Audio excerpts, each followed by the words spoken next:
This is the Lone Creator YouTube. We hope this video helps.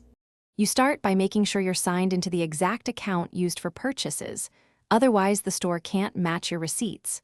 Once signed in, make sure the device is online and has enough battery, and update the App Store or Play Store app plus the system OS so the restore feature works reliably.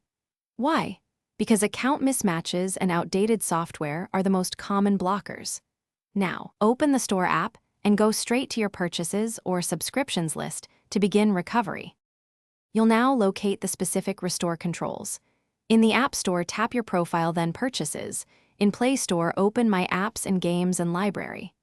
Once you find the app, use Restore Purchases, or, in Paid Apps, open the app and tap its Restore Purchases button. This tells the app to verify receipts with the store. For subscriptions, go to Subscriptions and confirm the active plan. Make sure to follow on-screen prompts and allow permission requests for the verification process. Finish by confirming the restored items inside the app.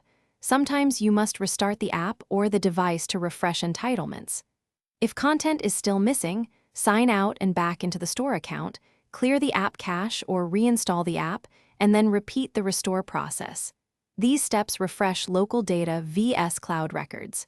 If nothing works, contact store or developer support and provide your receipt or transaction ID so they can manually verify and reissue purchases. Thanks for watching. Consider subscribing if we helped you.